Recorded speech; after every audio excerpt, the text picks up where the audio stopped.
Yes. Suffering is part of our consciousness. Yes. But one doesn't get the feeling immediately that this suffering belongs to the whole of mankind, you see.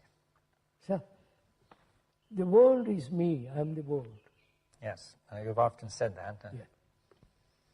But we have divided it British Earth and French Earth. Now, do you mean by the world the physical world or the world of society? Or the world of society, world of psychological world, chiefly. Yes, so we say the world of society, of human beings, is one. And I am, now when I say I am that world, what does that mean? The world is no different from me. The world and I are one? Yes. Right, we are inseparable. Yes. And that requires, that's real meditation, that's real, you must feel this in not just verbal statement, it is an actuality.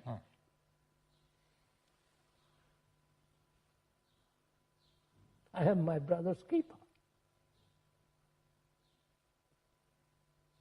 Yes, now many religions have said that. And they're just verbal statements. Well, and they don't keep it. They don't do it in their heart. Well, perhaps some have done it, but in general it's not being done, right? I mean, there may have been a few, right? But that's not, we human beings haven't done it. Our religions actually have prevented it.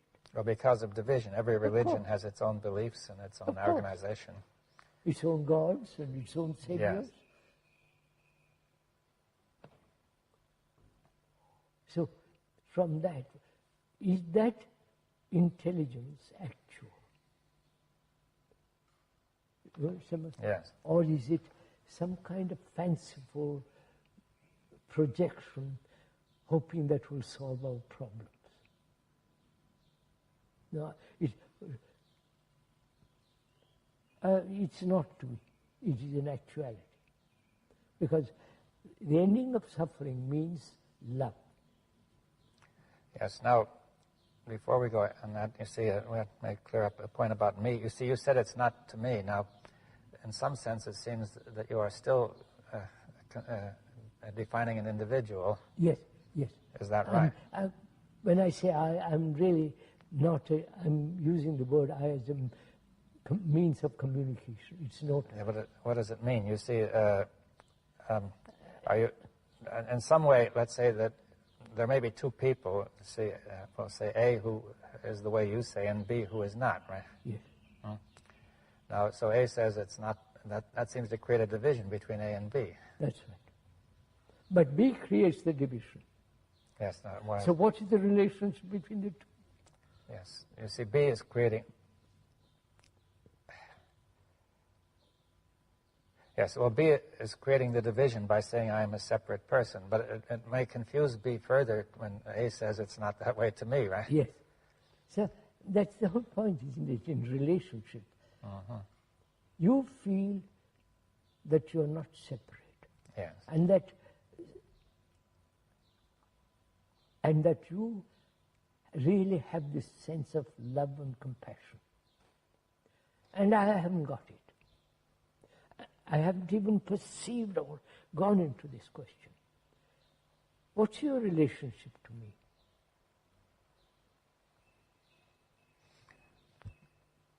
Yes, well...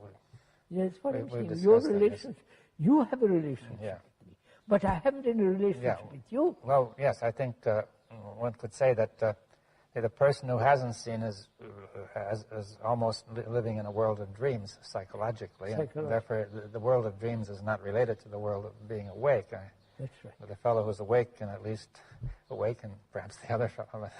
You are awake, I'm not. Yes.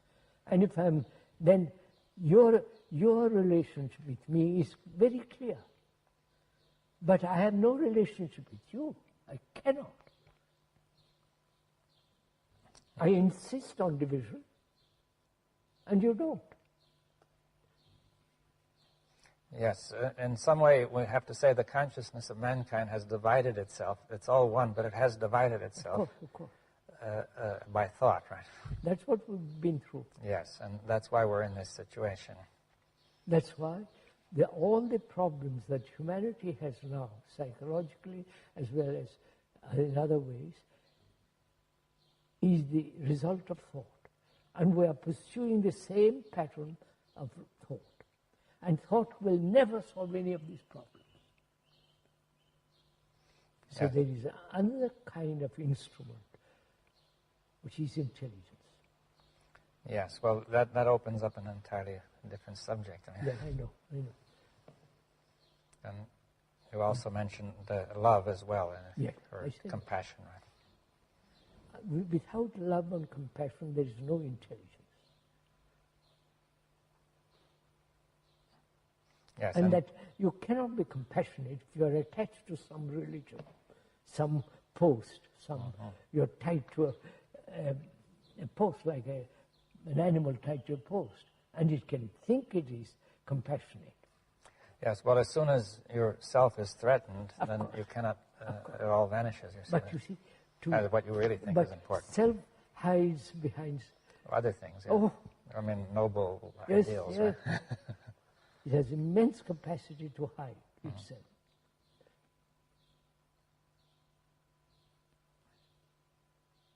So what is the future of mankind?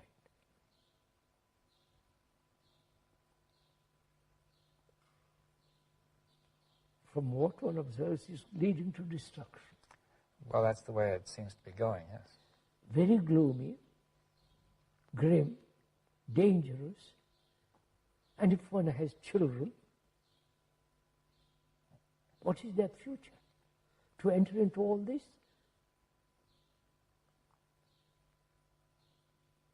And go through all the misery of it all?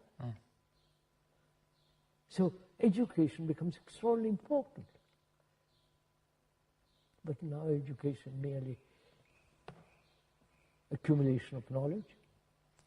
Yes, well, every instrument that man has invented or discovered or developed has been turned toward destruction. That's yes, sir, absolutely.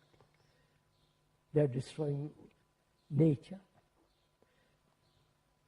The very few tigers now.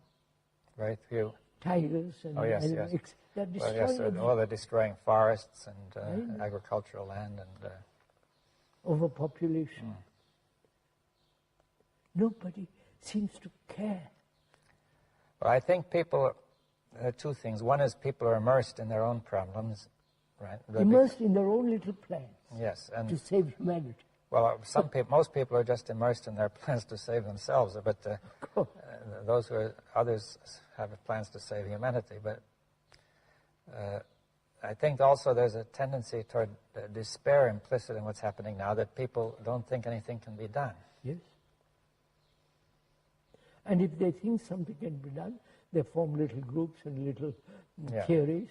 That's what there are those who are very confident of what they're doing, and and those who lack confidence. Like most prime ministers are very confident.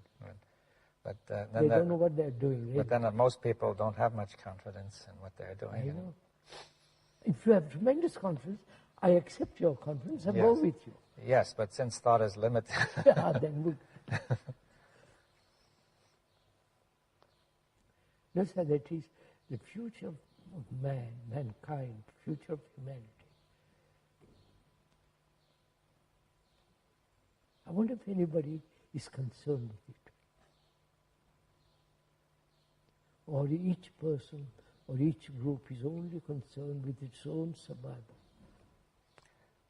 Well, I think the first concern is always has been with survival, either the individual or the group. You see, that has been the history of mankind. Therefore, perpetual wars. Yes. Perpetual insecurity. Yes, but this is, as you said, the result of thought, which makes the mistake of, on the basis of being incomplete, to identify the self, with a group and so on. You happen to listen to all this. You agree to all this. You see the truth of all this. Those in power will not even listen to you. No. They are creating more and more misery, more and more becoming dangerous. How do you then, what's the point of you and I agreeing, seeing something true? This is what people are asking. What's the point of you and I seeing something to be true? And what effect has it?